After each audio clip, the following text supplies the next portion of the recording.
Do-rag Vince McMahon. Thumbs up, thumbs down. Where were you on that? Because I see a picture randomly lately of you standing over on top, and there's like Vince and his do-rag looking up at you as the ECW champion. What were your thoughts on that? Yeah, but I mean, I have a very balanced feeling on that because I have pros and cons that I feel at the time when especially when I was in that competitive state of mind of being in the dressing room and feeling like the writers are just fucking with me and all you go all this stuff when you're right in there. For me, total different state of mind than I have now with this happy time in my life. So at the time, I really looked at it defensively from ECW. I thought he's making a mockery of ECW. I thought he might have even brought ECW back just to destroy it. Because he didn't like the fans chanting EC-dub. He took credit for it, said he trained them to chant EC-dub during the shows by putting out the ECW DVD.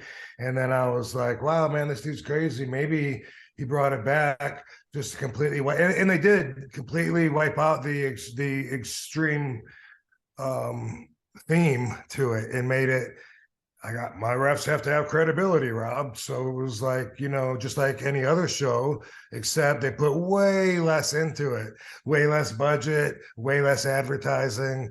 The house shows at that time, were just the old ECW crappy arenas that from the mid 90s. They were redoing those. And we would sometimes film like after SmackDown on the SmackDown night, and there was some kind of weird way that we were getting paid off a split of their gate, which really wasn't fair, but I guess ECW wasn't. Yeah, it's really weird. I mean, in the end, supposedly all the numbers iron out, whatever. But at the same time, one, I thought Vince looked really cool in the do-rag. I did. I loved it. I thought that was cool because he's all buff in the black the black sweater shirt, whatever, with the sleeves looked like they were, I don't know what you call that, but sweatsuit shirt. Yeah. I thought, and I loved working with him. I had a match. There was a 3-against-1. I don't know if you remember that or not. It's probably where that picture came from. I take it on Umaga, Shane McMahon, and Vince McMahon. Yeah. So that was pretty cool. I mean, something like that, when I think back, makes me think maybe I was considered in a much higher position than it felt like at the time, because that wouldn't normally be something they would do with like a mid-carder or whatever, and sometimes I think of it like that, like, well, that's really cool. I got to work with Vince and Shano and Umaga in that moment, so there's that as well. Well, it's interesting you brought up, though, the gate information about the fact that if that's true, that they were splitting the gate with both sides of brands, ECW and SmackDown, that sounds awful. Now, I also went to those SmackDown tapings where ECW was taped live at 10 o'clock at night.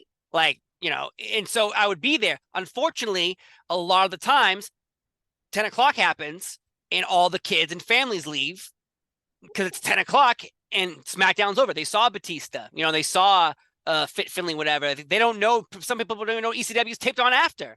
So I was there when the crowds would dip out and there would still be people there, but not as much. So to me, as an ECW wrestler, that must have been a little daunting. Be like, okay, well, we should go on first, not last.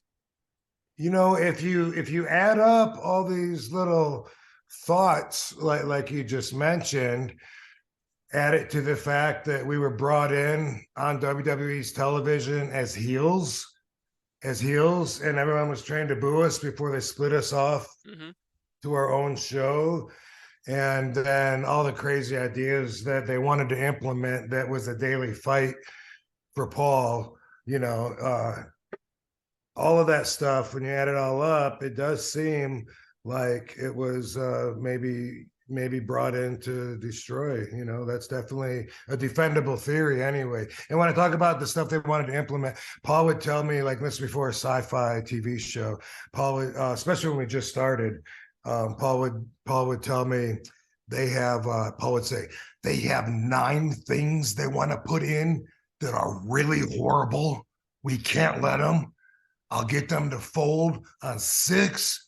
We might have a problem with 3 of them. And so that's where there was like a mummy or Yeah, whatever. And zombie and some yeah. of that stuff was the stuff he wasn't able to get cut out because that's their job. They all meet and and all squabble over the tables about why they each person should push what and who they want to push and what for. Yeah. Yeah, that ECW, you when we just now we're talking about it, a lot of things that come into my brain right now about it. With again, the being on after was strange. Yeah, being as heels was strange, and then having you have on the sci-fi zombies, it was very interesting how it was kind of like perceived because suddenly it was like, oh, we have our wrestlers, but oh, we need Big Show over here. Like, oh, we need Kurt Angle over here. And those great people, great characters, great names. But like, I've never heard of a fan base being like, Big Show's now on Tuesdays. I'm going to watch Tuesday. Like, there are names obviously on Raw and SmackDown that could have been brought over to actually bring that person's audience with them, but they chose the characters that the ECW hardcore fans clearly were never going to accept a Big Show, or I love Bobby Lashley just as much as well, but he was not the brand. It's like naming a show Girls Gone Wild and you go to watch it, it's about cooking. You'd be like, I'm sorry, what is this? Why is the show named this if it's not going to be this? Yeah, their agenda was definitely to change it, I think, from the beginning. I think And killing it. dilute it, Yeah. yeah, dissipate what it stands for. And besides having the wrestlers come over and become ECW wrestlers, there was also way too many just like cameos. Like Yeah. they would have matches with like 2 SmackDown guys wrestling on the ECW Oh show yeah. for And the no Hammerstein reason. Ballroom. Big Show took on Batista inside the Hammerstein Ballroom. That's the night Yeah, CM Punk makes his ECW debut. Everyone yeah, goes crazy for CM Punk. They boo Batista and Big Show out of the building for exactly what you were saying. I'm sorry to interrupt you, but like that, yeah. when you brought it up, that is one of those.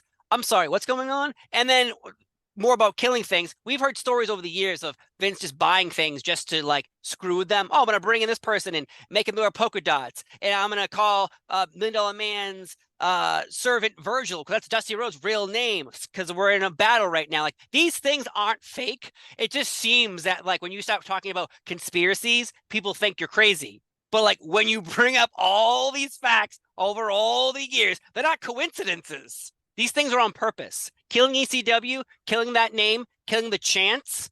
I feel like you are actually onto something. Yeah, and even so, though, seeing the bigger picture like I do now, I'm glad that Vince brought it back, and that I got to show some ECW on WWE's stage where a Yeah. lot more people got to see our style because it was cool for a while. Before I got busted, I had some great matches with Bob Holly Oh, and Sabu, even Big Show. We had a lot of yeah. great matches and Took on who else? test. Yes, thank you. Yeah. Yeah, yeah. And then I was suspended when it was really going downhill, and I couldn't be around to fight for it because I would always be in Vince's ear trying to give him my thoughts before that. And then while I was suspended, I was seeing that I didn't understand why they were polluting the talent pool by having SmackDown guys that were going to remain SmackDown guys just on the show. It didn't make sense to me. I think Matt Hardy was one of them. I think he was on the show, but I don't think he was ECW. And I might be wrong about him, but it seemed like him and Yeah. Kane had a match, and I was like, what? Like, I don't like that's going to confuse everybody so much, Yeah. and they're already not going to understand what ECW is because of all these changes you're making. And then once Vince decided to add rules to every match except for one match a night, that's what he's going to do. One night, one match is going to be Extreme Rules. All the other ones we're going to just be SmackDown. I'm not even sure people know that NXT actually was the precursor to ECW. One night Vince just walked out and said, ECW is done. And then next week something new will happen. And then NXT made its debut, same place, same time, just called NXT. Like I don't think people even know that like ECW was swallowed up by NXT, and that's the history of beginning of NXT, which I could talk to you about ECW forever.